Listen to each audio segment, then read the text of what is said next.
Добре дошли в нашият задълбочен анализ. Днес пред нас е една тема, която е като стена за много хора. Идеята, че за да инвестираш, ти трябва, купчина пари. Да, Разглеждаме няколко много интересни материала, статии, наръчници за начинаещи, анализ на психологическите капани и едно интервю за финансовите навици на младите в България. и мисията ни е ясна. Да разбием тази стена тухла по тухла и да видим какво наистина е възможно, дори ако стартовият капитал се побира в джоба ни. Тази стена е почти изцяло психологическа, да. Един от източниците използва страхотен термин – аналитична парализа. Аха, Това е състоянието, в което четеш, проучваш, сравняваш платформи, гледаш видеа и минават месеци, а ти все още не си вложил и 1 лев. затъваш в подготовка. Точно. Затъваш, защото те е страх да не сбъркаш. И този страх е дълбоко вкоренен в нас. Да, това е свързано с идеята на психолозите Даниел Канеман и Еймъс Тверски, един от текстовете го споменава. Именно. Идеята, че болката от загубата на 100 лева е много по-силна от радостта да спечелиш същите 100 лева. Точно. Просто казано, загубата боли 2 пъти повече, отколкото печалбата ни радва. И това ни кара да сме свръхпредпазливи. Абсолютно. Предпочитаме да не правим нищо и да сме сигурни, че няма да загубим, вместо да поемем премерен риск с потенциал за печалба. Така че големия въпрос не е колко пари ми трябват, А как да преодолее собствената си психика и просто да започна? точно така. Добре, нека да започнем от най-основополагащия въпрос. Да приемем, че целта е да заделим една малка, почти символична сума, 100 лева на месец. Как изобщо се стига до там? Източниците предлагат няколко подхода. Единият е класиката «плащай първо на себе си». Което е фундаментална промяна в мисленето. Да. Вместо да спестяваш каквото остане на края на месеца, ти третираш спестяването като основен разход, като наема. В деня на заплатата. Преди всичко друго. Преди всичко друго, една сума автоматично отива в сметка за инвестиции. Така премахваш изкушението да изхарчиш. Превръщаш го в автоматичен процес, а не в решение, което трябва да взимаш всеки месец. А вторият метод, който се споменава, звучи почти детински, но може би точно за това работи. Касичката. Да, Идеята е в края на деня да изпразваш джобовете си от монети и да ги пускаш вътре. Звучи прекалено просто, за да е ефективно. на пръв поглед е така, но авторите са направили сметката. Ако всеки ден заделиш средно по 3,30 лева, цената на едно кафе, в края на месеца имаш близо 100 лева. Това, което прави този метод ефективен, е, че Той геймифицира процеса. Прави го осезаем и забавен. Не усещаш липсата на тези дребни суми, но виждаш как касичката се пълни. значи всичко се свежда до изграждане на навик, на финансов мускул. Точно. Сумата в началото е без значение. Важното е действието. Добре, да си представим, че сме последвали съвета. Имаме нашите първи 100 лева, седим пред компютъра, готови да действаме. Коя е първата врата, която източниците ни предлагат да отворим? Един от наръчниците, този на Стойне Василев, дава 5 много конкретни примера. Първият са борсово търгуваните фондове, или ETF-ите. Това е, може би, най-разумната първа стъпка за почти всеки. Със сигурност. ETF-ите решават най-големия проблем на начинаещия инвеститор – диверсификацията. Да не залагаш всичко на една карта. Именно. Вместо да се чудиш коя точно компания ще се представи добре, ти купуваш мънишко парченце от целия пазар. Наръчника дава пример с ETF, който следи български индекс SOFIX. И колко струва? Един дял струва около 1 лев и 15 цента. Това означава, че с 100 левра можеш да си купиш около 84 дяла и с една транзакция да притежаваш част от всички големи компании на българската борса. Това е познатата територия. Но ето къде става наистина интересно. В материалите се споменава, че вече има лесен достъп и до ETF-и на пазари като Полша, Чехия, Румъния, дори Македония. Да, Това е неочаквано. Каква е логиката за това да се инвестира в региона, а не, да речем, в американския пазар? логиката е в потенциала за растеж. Тези икономики все още се развиват и имат по-голямо поле за догонване на Западна Европа, отколкото вече развити пазари като САЩ. По-висок риск, по-висока потенциална възвръщаемост. Точно. Но това, което е важно да се отбележи тук, е една стратегия, която се споменава в друг от източниците – усредняване на доларовата стойност. Аха, Dollar Cost Averaging. Концепцията е на батата на стойностното инвестиране Бенджамин Грехъм. Да, идеята е да инвестираш една и съща сума всеки месец, независимо какво се случва на пазара. Нали така? Да, т.е. да не се опитваш да предвидиш кога е точният момент. Именно. Това е инструмент за дисциплина. Когато пазарът пада и всички се паникьосват, твоите 100 лева купуват повече дялове. А когато е на върха и всички са еуфорични, Същите 100 лева купуват по-малко дялове. В дългосрочен план това изглажда цената, на която си купил и те предпазва от най-голямата грешка. да купуваш скъпо и да продаваш ефтино, воден от емоции. Точно така. Но има ли недостатък? Някой от авторите трябва да е споменал, че ако пазарът върви само нагоре в продължение на години, с този метод всъщност ще имаш по-ниска доходност. Това е точният компромис. Осредняването не цели максимална доходност, а управление на риска и емоциите.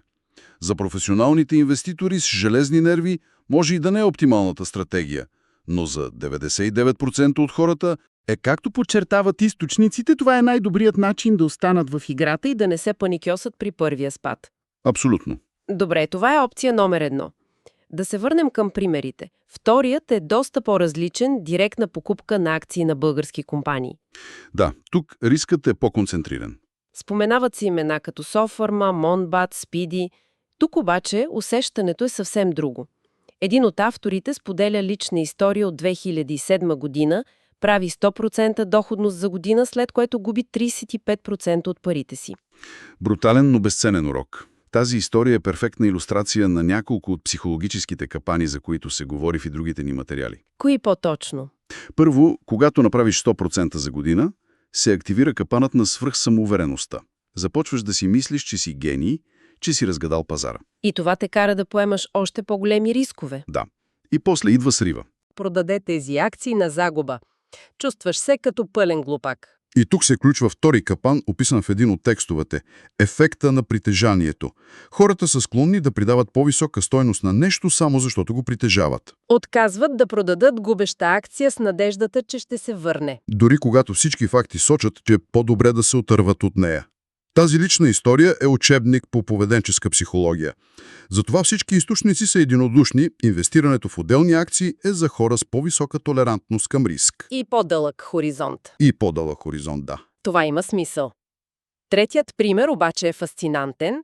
Инвестиции в недвижими имоти, но без да купуваш апартамент. АДСИЦ – акционерни дружества със специална инвестиционна цел. Чакай малко, това означава, че мога да купя дял в фонд за имоти за по-малко от 2 лева? Как изобщо работи това? Точно това е красотата на този инструмент. Той демократизира достъпа до пазара на имоти. Тези дружества притежават и управляват портфолио от имоти, офиси, магазини, складове. А в случая на Advanced Terra фонд, който се споменава, земеделска земя. Точно. Ти, като акционер, притежаваш малка част от цялото това портфолио. Управлението се извършва от професионалисти, а най-важната особеност, която се подчертава, е, че по закон те са задължени да разпределят поне 90% от печалбата си. Под формата на дивиденд. Да. Така получаваш регулярен доход, без да се занимаваш с наематели и ремонти. Разбира се, има такси за управление, но те са вгледени в цената на акцията. Това звучи като много по-разумен начин да се докоснеш до пазара на имоти, отколкото да теглиш огромен кредит. И тази логика за улеснен достъп продължава и при следващите два примера. Взаимни фондове и P2P платформи. Да. Те са още едно стъпало в еволюцията на финансовите продукти. Взаимните фондове като Schroders и Amundi Pioneer, според източниците, вече предлагат спестовни планове с минимални вноски от 20 евро, което е под 40 лева. А P2P платформите като Claire и Yuvo са още по-директни. Там на практика ставаш банка и даваш малки парченца от парите си на заем на други хора срещу лихва. Средната доходност там според статите е между 5% и 7%. Това, което обединява всички тези 5 примера, е, че те са създадени за да премахнат бариерата на високия начален капитал. Но, докато ги изброяваме, имам чувството, че прескачаме една много важна стъпка. О, да. Един от материалите, интервю с Георги Захариев, е много категоричен, че преди изобщо да помислиш за някоя от тези опции, имаш да си напишеш домашното. И това е, може би, най-важният момент в целия ни разговор. Инвестирането е върхът на финансовата пирамида. Основата е съвсем другаде. И каква е основата? Първото и абсолютно задължително нещо е създаването на авариен фонд. Това са пари, които не се пипат, разходите ти за живот за период от 3 до 6 месеца. Предпазната мрежа. Точно. Ако колата се счупи или загубиш работа, не се налага да продаваш инвестициите си панически и на загуба. А преди дори аварийния фонд има още нещо – изплащането на скъпите дългове. Абсолютно. Няма никакъв смисъл да търсиш 7% доходност от инвестиции, ако в същото време плащаш 20% лихва по кредитна карта или бърз кредит. Математиката е безпощадна. Изплащането на скъп дълг е най-добрата гарантирана инвестиция, която можеш да направиш. И тук интервюто разкрива един много тревожен социален феномен. Особено при по-младите, да? Подтикнати от социалните мрежи и желанието за незабавно удовлетворение, много от тях теглят бързи кредити за най-новия телефон, за екскурзия, за маркови маратонки. Това е пълната антитеза на търпеливото дългосрочно натрупване, което е в основата на инвестирането. Точно така. За да се структурира всичко това, в интервюто се предлага и едно много известно правило за бюджетиране 50-30-20. Да. Идеята е 50% от доходите да отиват за основни нужди, наем, сметки, храна, 30% са за желания, излизания, хобита, почивки. И ключовите 20% са за спестявания и инвестиции. Разбира се, това не е твърд закон, а по-скоро рамка. За някои хора в България с по-ниски доходи съотношението може да е 80-10-10. Но дори и тогава важното е да имаш тези 10% за бъдещето. Това отново ни връща към идеята за навика, а не за сумата. Именно. И всичко това се случва на фона на постоянния психологически натиск. Да се върнем на капаните. Един от най-силните, които се описват, е стадния менталитет. О, да. Всички купуват имоти и ти хукваш да купуваш. Всички говорят за криптовалути и ти се хвърляш без да разбираш какво правиш. Това е изключително опасно, защото тълпата по правило е най-силно емоционална на върха на пазара. И най-силно панирана на дъното. Точно. Да следваш тълпата е рецепта за катастрофа. Затова един от наръчниците дава много директен съвет. Не се опитвай да победиш вълците от Уолстрит.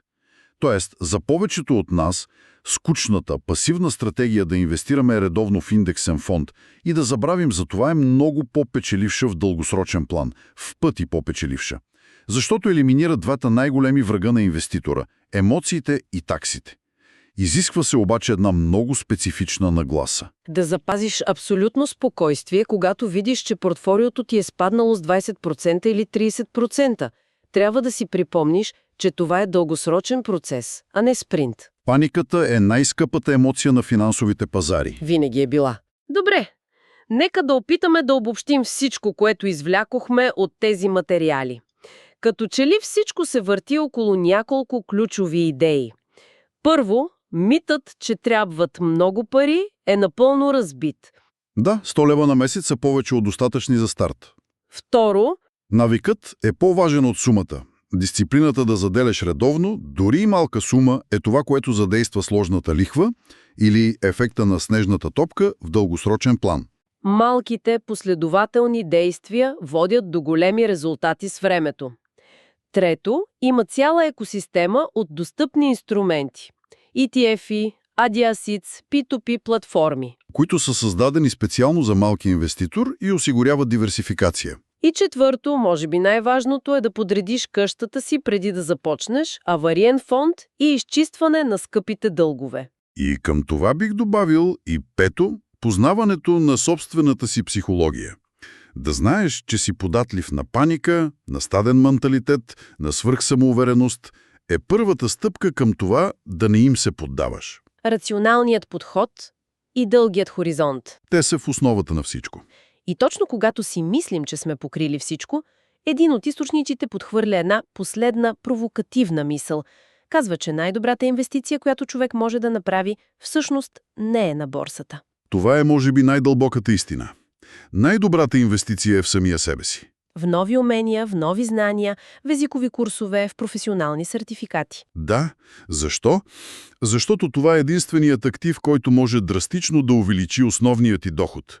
А по-високият доход е горивото за целия двигател на спестяванията и инвестициите, за който говорихме. Това е актив, върху който имаш почти пълен контрол и който никой не може да ти вземе. Точно. Възвръщаемостта от едно добре придобито умение може да е 1000% в рамките на кариерата ти. Абсолютно. Може би това да е истинската първа стъпка. Преди да се чудим в кой ETF да вложим първите си 100 лева, може би трябва да ги вложим в книга или онлайн курс, който ще ни направи по-ценни на пазара на труда. Това е инвестицията, която захранва всички останали.